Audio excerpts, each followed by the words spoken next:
Hello everyone, Pulse here, and welcome back finally to some more Delving Deep ESO. Now I know it's been ages, and I hope you guys can forgive me for the long hiatus.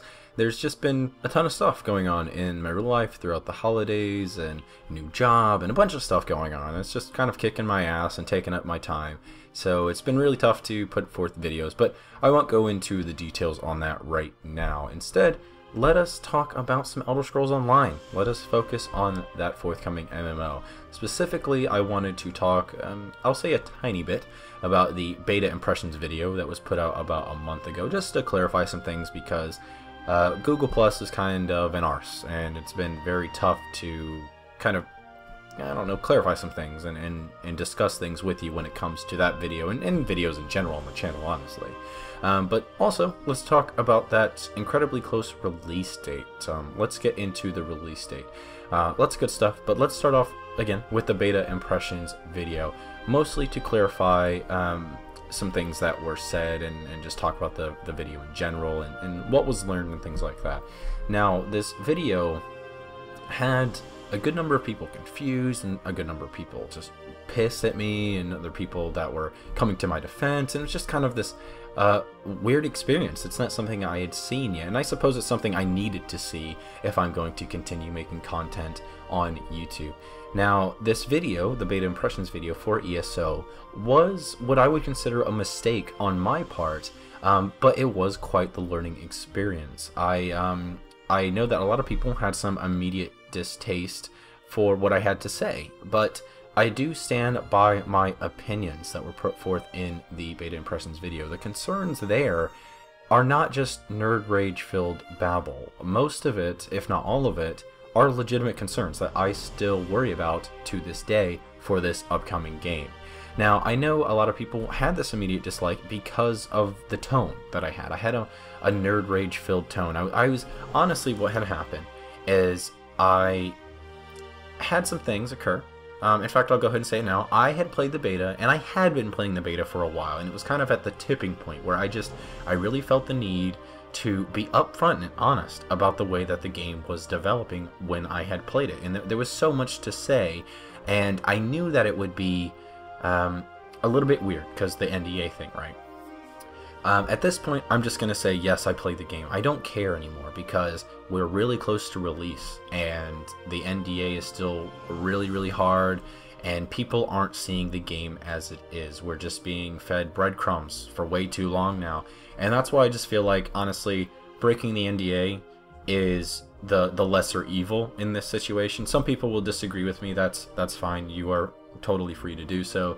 But I am passionate enough about the games industry and about this game in particular that I want to see it succeed to the point that I will break the damn rules to make sure that everyone, the fans, the people looking forward to the game, the public that maybe hasn't even heard about it yet, these people are informed. That's the kind of people that are going to buy the game. And if they are misinformed or they don't know anything, they go in blind, they're going to pay $60 for a product that they might not know anything about. And then they're going to find out about a $15 subscription fee, and it's a very expensive investment. ESO is turning out to be quite an expensive investment, and people are going to go in blind and be displeased unless somebody says what needs to be said. That's kind of my stance on it all, and that goes for games in general. That's kind of my what really got me into the YouTube thing. I want to be very honest about the games that I love and I'm looking forward to. So don't take this as some nerd rage or some trolley thing. It's because I want it to succeed. Now, I also want to talk about a little bit the fanboyism going on with this video, and it should have been expected, honestly, once I seen the views kind of racking up pretty quickly, which was awesome. I will admit, was very, very cool to see that kind of thing, another learning experience. But the fanboyism and just the downright nastiness that's going on, I had yet to experience this, so I want to be very clear. To the people that, it's just, one, if you're just trolling and calling people really mean shit for no reason, feel free to unsubscribe and leave, because that is not the environment I want on my channel. Absolutely not. Some people are fine with it because it gives them an extra couple cents or something, another buck.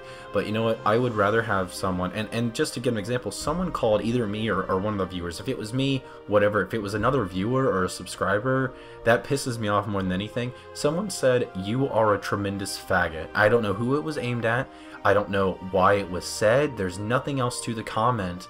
And it sounds just troll babble, but that's pretty offensive to some people, right? So if you're going to be doing that stuff, if that was you, if whoever said that, and other people that say equally hateful stuff, again, feel free to unsubscribe. Feel free to not view the videos. Just go elsewhere. Go crawl under your rug. Go sit in the dark corner by yourself, because that is not the kind of discussion and not the kind of community that I want watching this channel. It's just absolutely not.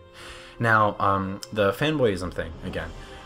There is some other fanboy stuff going on, mostly with, I don't even think it's intentional, honestly, after seeing so many comments on it, but people going to the beta is beta kind of arguments, or one similar to it, like graphics will be tuned up, or there's plenty of time to fix such and such issue. These kind of arguments are kind of fanboy in flavor. I wouldn't call you fanboy, like I would not go that far, but it kind of has a fanboy flavor, and it just needs to be said that I get why you might, like, if you're really excited for the game and that's kind of like your go-to argument, it just needs to be said that it's not a valid one, not anymore, not in 2014. It's not. I'm sorry. 2014, 13, 12, 10, 11, whatever, many years now, beta is beta hasn't been a valid argument in game development. Not the way that the game industry is working now, where you can pay into alphas, pay into betas equals soft launch, and so on and so forth. There's lots I could go into on that are quite infuriating, honestly. But that's kind of the reason why beta is beta doesn't really work. Now, the second reason that it doesn't really work is that beta is beta only works if the beta is substantial and it's been out for long enough. Like, beta is beta and the release is far off. Well, the beta that I was commenting on was, and I even made sure to check, at the end of that video I had said the game would come out in 6 months or something similar, like 6 months or less, I believe. And a lot of people came on and were like, well, you know what, you're stupid. Like, people just calling me stupid because I said the game would come out in 6 months, saying that it would be out a year from now, or that there's still enough time to polish the game, and beta is beta. Again, that's kind of like the go-to argument. That doesn't really work, mainly because, one, I totally called it. The game comes out in April, 6 months or less, 5 months from the day that I put out the video. In fact, a little bit less than that.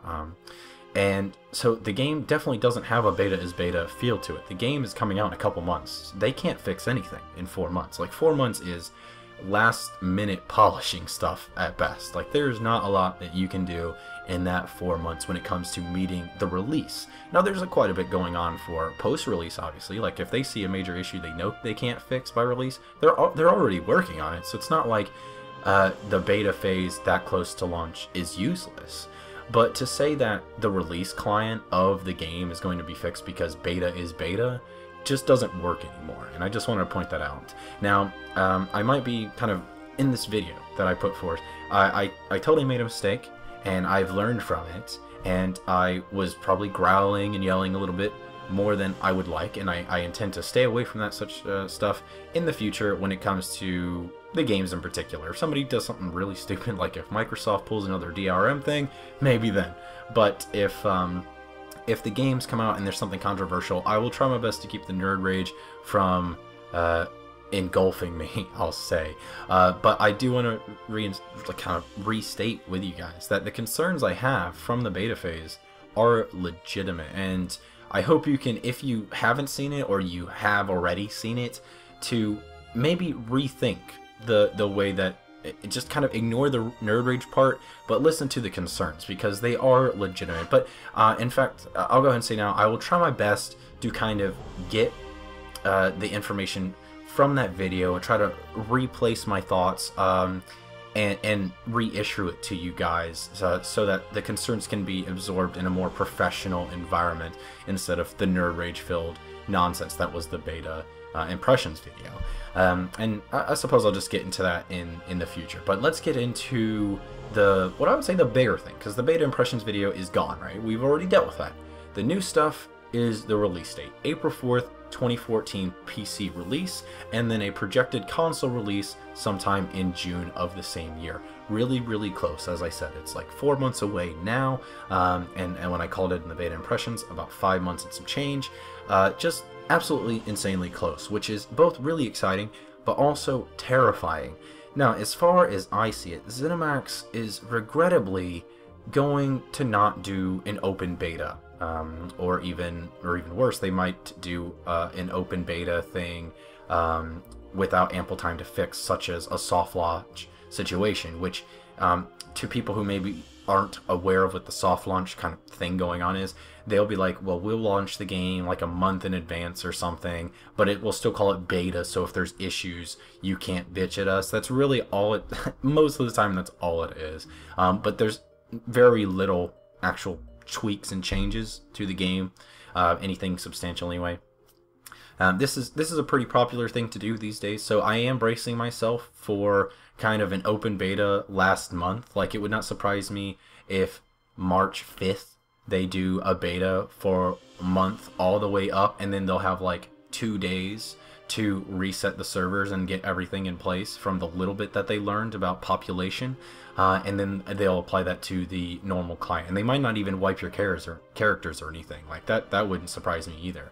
So I'm fully expecting if they're going to do a beta at all, which they might not. If they do, it's probably going to be a soft launch kind of thing, 1 month or 2 weeks or a week or what have you, and then they'll just let people in on April 4th. Now, question is, will they have things ironed out either during this little kind of hypothetical beta phase or when the game comes out by April?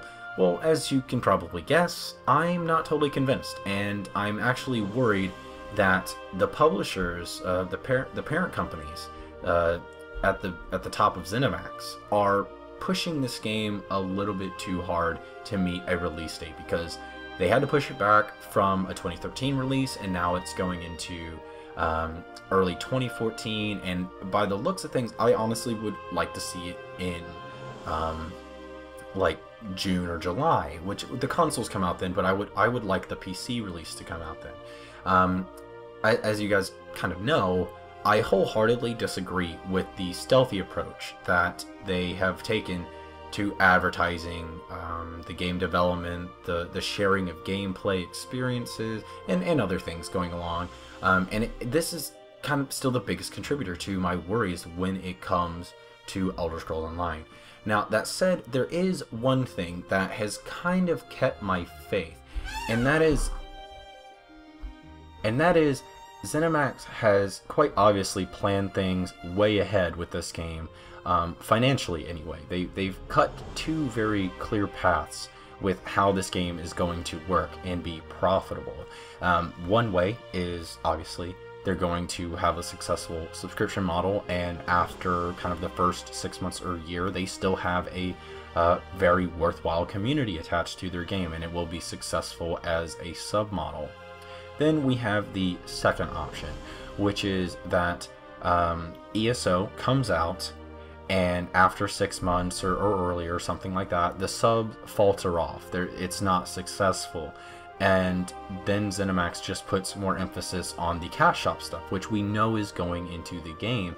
And then they can quite easily transition to a freemium or free-to-play or buy-to-play title without too much of a clunky transition phase.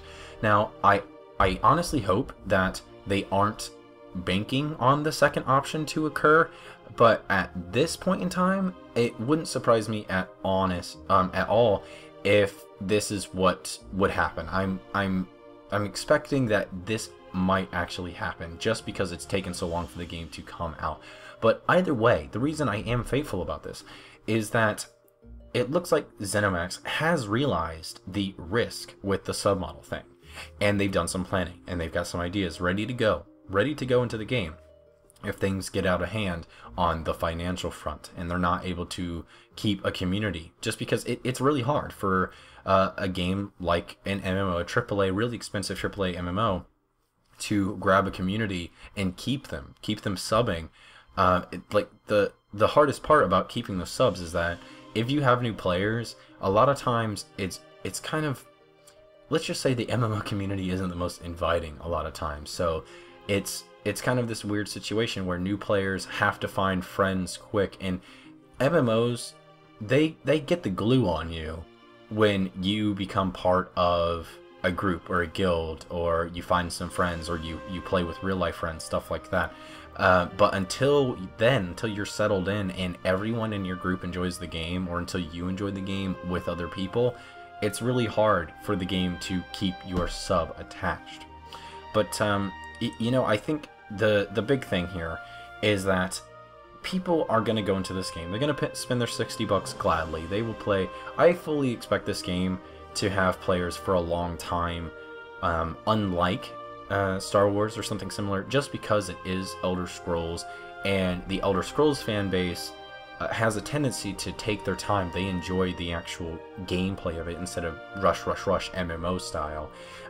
We'll just have to see when the April release comes out for the PC, how quickly people get to the end game, or how well the MMO fans gel with the Elder Scrolls fans and stuff like that. But thankfully, Zenimax has put forward a very clear path to success no matter what happens. And honestly, if they can find financial success with a multitude of different plans, that's good for us, right? I mean, unless they have already decided to price gouge the shit out of us with a freemium model, like they're just gonna go 6 months, drop sub, freemium model, and pay gate everything. Unless they're just gonna be that ridiculous, this means that they will have money to put forward into new content, which is the best and the biggest part about an MMO. That is what the MMO side brings to the Elder Scrolls side, besides having the social experiences. They will be able to pop out new content, new stuff that you can do with your friends, and that's going to be the real draw for the game, and it always is with an MMO. So I'm glad to see that they do have some financial security, we'll call it. But before I go, let's get into the console release really quick, just because there is some confusion about ESO and how it will work on the consoles. Now, the consoles will release sometime June of this year. As of now, there isn't an exact date, which makes me worry that it might get pushed back depending on how the PC launch goes. Now, some people are going to be asking, well, why the 2-month break? And there's two kind of really substantial reasons. One is what I mentioned a little bit ago, is that the best testing phase is the release of the game to the public. Like, once the public gets their hands on it, they will see way more than any beta phase. They will consume the content really quickly. There will be a lot more people in there finding the bugs and everything like that, and just that huge influx of information will allow Zenimax to apply it to the game while it's still in its infancy and make the game better by the time the consoles get it, because the consoles are not so easy to fix once there are bugs and things on it, not nearly as easy as the PC version. Now, the second reason is due to the way that hotfixes and patches and things like that have to get permission through the console makers. So think of it this way: the 2-month delay maybe isn't required, but because of the way that players who are going to be on ESO with their PS4s or their Xbox Ones or what have you, they'll be playing on their consoles, and they're going to have to wait longer down the road. So this 2-month kind of waiting period allows Zenimax to get some information to iron out the real issues that have come along with the PC release. They'll be able to find the majority of the game-breaking stuff early on and apply that to the console version of the game. And then obviously that 2-month break will also put console players in the mindset that despite the game being the same, it will be the same experience, but it will be behind shortly when it comes to content releases and hotfixes and things like that. Now, it may sound bad to console players, and I totally understand. You want to get it at the same time. I totally understand. I mean, if I was console only, I would be pissed as well. But it's definitely a smart move in my eyes, since it does kind of help alleviate some of the issues that will happen when the console gets the game. And it's also something that they don't really have control over when it comes to getting permissions from Sony and Microsoft when it comes to doing updates and patches and stuff like that. So it is a smart move in my eyes, and I'm glad that they made sure to not put an exact date, for one, and two, made sure to already state that the game is coming out separate. It does bring up one thing that I'm not really going to talk about because I don't really have any answers for you, and that's the PS4 getting beta. That's a little bit weird. They better get it really soon. If they don't, they're only going to do like a month, or I mean 2 months max. Like, beta is usually not that long. They definitely wouldn't beta when the console comes out. I don't think that would be insane. But again, I don't really have any answers. I don't really know what's going on with that. They could have very well just dropped the whole idea. But that's going to do it for me on this one, guys. It's going to wrap it up for this one. There's lots more to talk about with ESO, and hopefully I can get a schedule down with my new job to upload these discussion pieces more regularly. In closing, I wanted to restate that I am kind of sorry for the way that the beta impressions video came out, the nerd rage and everything like that, but I absolutely am not sorry for the opinions and concerns put forth in the video. Now, I am super excited for ESO's release. It's really, really close, but I'm still totally scared due to the lack of transparency with the game in general. And finally, the consoles will sadly have to wait 2 months, but for good reasons, honestly. From some really good reasons from the developer as to why this is going to happen. So I think that's it. I think that's everything I needed to talk about. Thanks so much for watching, guys. Make sure to like, subscribe, share with your friends, comment down below on anything ESO, MMO, or gaming in general. Thanks again, and I will see you on the next one. Bye, guys.